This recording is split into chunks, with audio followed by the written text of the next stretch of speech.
Assalamualaikum warahmatullahi wabarakatuh. Sampurasun. Halo wargi pemilih, apa kabarnya nih? Kita ketemu lagi di podcast Ngopi Dulu, ngobrol pintar, demokrasi dan kepemiluan. Wargi pemilih, untuk episode kali ini sungguh kehormatan nih KPU Kabupaten Bandung kedatangan bintang tamu yang spesial tentunya. Penasaran kan siapa? Langsung saja kita sapa bintang tamu pada episode kali ini. Kita kehadiran Ketua KPU Republik Indonesia yang terhormat Bapak Ilham Saputra. Assalamualaikum Bapak. Waalaikumsalam warahmatullahi wabarakatuh. Iya Bapak, apa kabar? Baik, sehat ya? Sehat selalu insyaallah. Iya Bapak, mungkin sebelum kita ngobrol-ngobrol lebih enak nih, kita sudah mematuhi protokol kesehatan ya. Kita membuka masker ya, biar suaranya juga lebih jelas.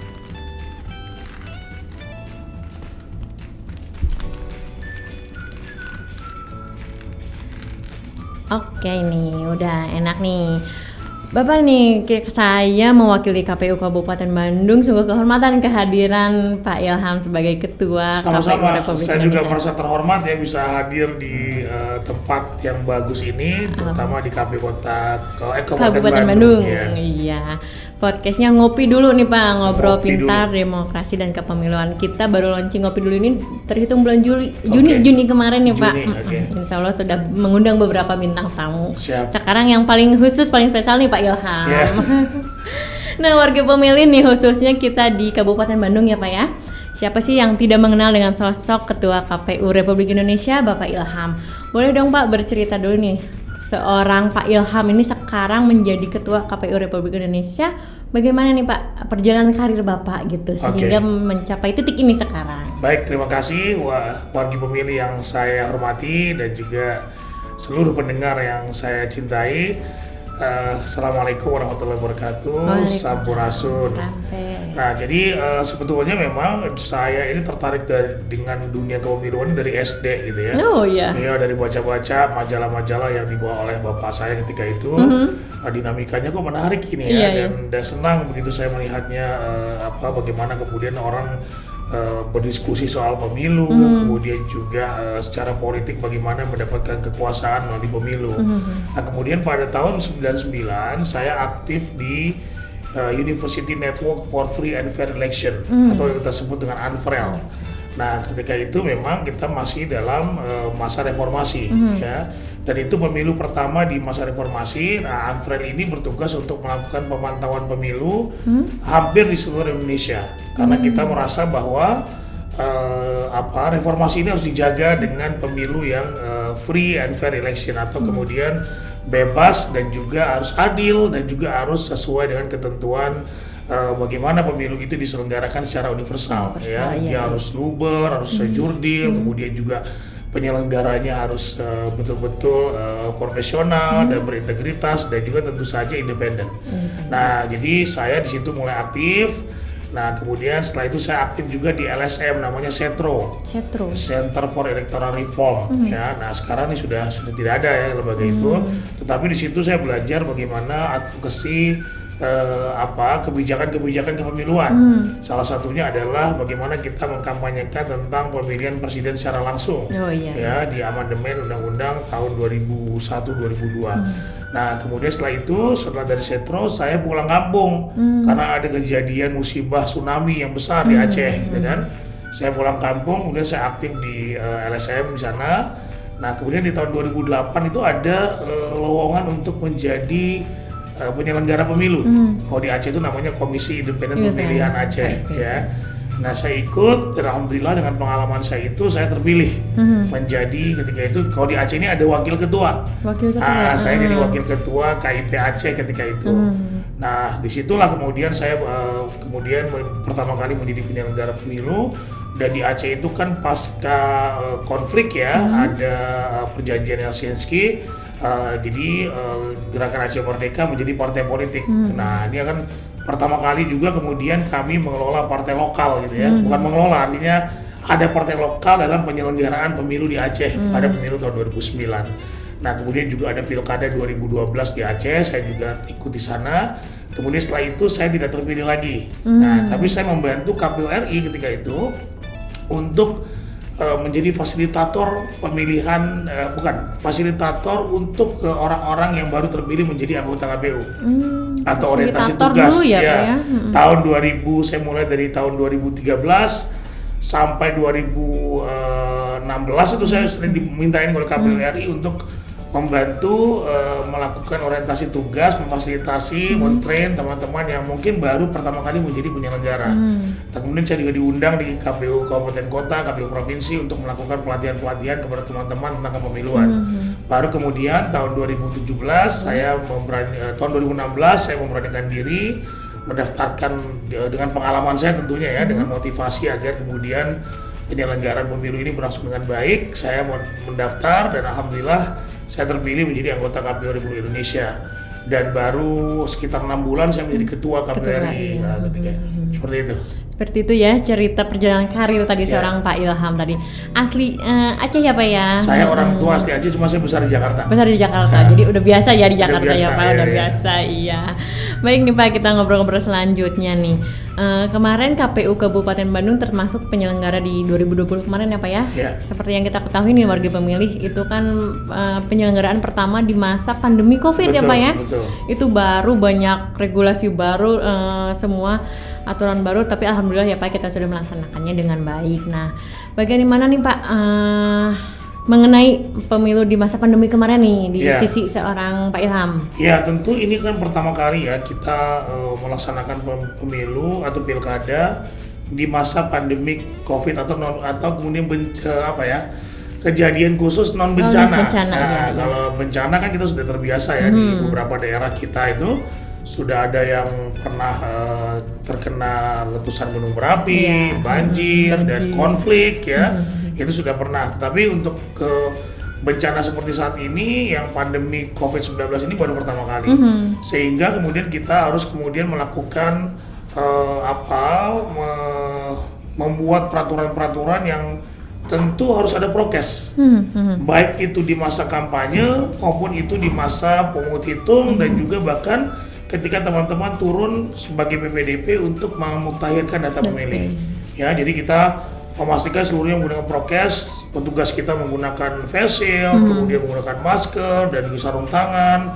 Nah, kemudian juga bahkan juga dalam teknis kepemiluan. Di dalam tanggal 9 Desember 2020 lalu, kita itu memperlakukan pertama petugas kita menggunakan face shield, menggunakan masker, dan juga menggunakan sarung tangan. Pemilih juga kita minta agar datang tepat waktu sesuai dengan yang kita tulis dalam form pemberitahuan. Iya. Jadi mereka tidak berbondong-bondong datang ya. Kemudian juga antrinya juga harus jaga jarak. Kemudian juga kita siapkan tempat cuci tangan dan hand sanitizer di setiap TPS. Juga ada pengukur suhu ya, termogan, agar kemudian standarnya adalah 37,3 sesuai dengan WHO dan BNPB, sehingga jika ada pemilih yang 37,3 itu bisa dibuatkan di TPS khusus. Bilik khusus ya Pak ya? Bilik khusus. Ya, bukan TPS khusus, bilik khusus. Nah, jadi ini tentu upaya kita bersama agar penyelenggaraan pemilu tahun 2020 kemarin itu berlangsung tanpa ada klaster baru, dan alhamdulillah tidak ada laporan kepada saya yang kemudian muncul klaster baru. Seperti itu. Bahkan mayoritas mungkin partisipasi pemilih meningkat ya Pak ya. Alhamdulillah itu kan di masa pandemi gitu yang orang ragukan gitu ya Pak ya. Dibandingkan dari pemilu pilkada pertama kali yang berlangsung di bawah Undang-Undang 1, Undang-Undang 8 2015, Undang-Undang 10 2016, itu paling tinggi saat ini dari tingkat partisipasi. Alhamdulillah. Nah itu di pemilu 2020 kemarin ya wargi pemilih. Sekarang kita akan menghadapi ke pemilu rencana 2024 ya Pak ya, serentak tuh pemilu dan pemilihan. Betul. Nih gimana nih Pak untuk gambaran umum penyelenggaraan nanti pemilu dan pemilihan di 2024, mungkin dari sisi regulasinya, dari konsep-konsepnya nanti seperti apa nih Pak? Ya saya kira wargi pemilih harus dipahami tentang kategori pemilu serentak. Ya. Karena jadi orang menganggap, tadi ada yang telepon saya juga, ini pemilu itu sambil katanya digabung, bareng gitu kan, wah repot sekali. Iya. Ternyata tidak seperti itu. Jadi kalau kita mengacu ke Undang-Undang 7 2017, maka pileg pilpresnya tetap sama, harinya sama, gitu kan, sama seperti 2019. Tetapi di Undang-Undang Pilkada, Undang-Undang 10 tahun 2016 disebutkan bahwa pilkada di tahun 2024 itu ada dilaksanakan pada bulan November. Nah, 2024. November. Nah, tetapi memang saat ini kita sedang melakukan pertemuan-pertemuan dengan pemerintah dan DPR untuk memastikan kembali tanggal pastinya kapan. Nah, iya, gitu ya. Masih ini apa ya, masih ada polemik diskusi ya, lah, diskusi masih ada ya. seperti itu ya. Jadi tentu kita inginkan waktu yang terbaik gitu Iya, ya terkait dengan beban penyelenggara, kemudian juga partai politik harus segera berkonsolidasi setelah pileg pilpres mereka harus mencalonkan pasangannya sesuai dengan hasil pemilu 2024 gitu kan. Nah, ini tentu perlu kita pertimbangkan waktu yang cukup agar kemudian nanti kami sebagai penyelenggara pemilu mampu melaksanakan penyelenggaraan pemilu ini dengan baik, dan kita harapkan kita bisa minimalisir terjadinya sakit atau wafatnya petugas-petugas kita seperti tahun 2019 lalu. Karena 2019 lalu pertama kali kita menyelenggarakan pileg dan pilpres bersama. Serentak juga itu kan ya Pak ya. Ya mungkin tadi ya Pak ya, pelaksanaan serentak tadi ada mungkin masyarakat image-nya trauma tuh Pak dengan serentaknya tadi yang banyak korban itu. Bisa jadi seperti itu. Nah, tetapi tentu sekali lagi juga saya ingin ingatkan kepada wargi pemilih bahwa kita nggak pernah tahu nih pandemik ini akan seperti apa. Saat ini sedang menurun ya, menurun drastis. Bahkan tadi menurut Pak Asisten Pemerintahan Bupati Bandung, beliau menyampaikan bahwa seharusnya malah kalau di Kabupaten Bandung ini sudah PPKM 2 gitu ya, sudah lumayan relatif normal. Iya 2 makanya. Nah, oleh karenanya sekali lagi tentu kita tetap harus waspada, gitu kan. Kita khawatir nanti tahapan penyelenggaraan pemilu ada lagi kemudian kenaikan signifikan, walaupun kita tidak inginkan itu ya. Tetapi tentu harus diantisipasi. Nah, kita sudah punya pengalaman Pilkada 2020 lalu kita bisa melaksanakan dengan protokol kesehatan yang baik, tapi tentu tidak hanya tugas KPU nih, seluruh partai politik, nanti pasangan calon dan juga pemerintah harus concern bahwa kita memang harus betul-betul taat prokes dan juga taat dengan sesuai dengan peraturan perundang-undangan. Seperti itu. Iya nih, warga pemilih mungkin ya tadi nyimak, jadi serentak tuh bukan berarti semua serentak gitu ya Pak ya. Sanesa sarangan sareng orang Sunda mah gitu. Beda bulan tapi di tahun yang sama. Betul. Nah, mungkin itu ya warga pemilih kita tetap harus mendukung gitu proses penyelenggaraan pemilu dan pemilihan ini, khususnya warga pemilih di Kabupaten Bandung ya Pak. Nah, info juga nih untuk warga pemilih tadi Pak Ketua Ilham Saputra tuh sempat meninjau ya Pak ya, kebetulan kita KPU Kabupaten Bandung mendapatkan hibah tanah dan bangunan dari pemerintah daerah. Nah, gimana nih Pak harapan dari seorang Pak Ilham mungkin dari sisi KPU RI mengenai hibah tadi Pak untuk KPU Kabupaten Bandung sendiri? Tentu tadi saya sudah sampaikan juga kepada sistem pemerintahan, kami mengapresiasi berterima kasih kepada pemerintah Kabupaten Bandung yang sudah concern dan peduli dengan keberadaan kantor kita, gitu ya. Walaupun kantor kita sekarang sudah ada, tapi masih punya Pemda, tapi Pemda concern bahwa kemudian kita nggak punya gudang nih, iya kan? Gudang kita ini selama ini sewa terus, dan itu mahal gitu kan? Biayanya lumayan Pak. Nah, nanti apakah kemudian gedung ini yang jadi gudang atau ke depan nanti di sana kita jadikan kantor? Nah, nanti tentu masih dalam proses perencanaan ya. Karena kan baru juga diberikan hibah. Nah, karena memang sekarang ini KPU masih belum bisa membangun karena ada moratorium dari pemerintah pusat untuk tidak membangun terlebih dahulu.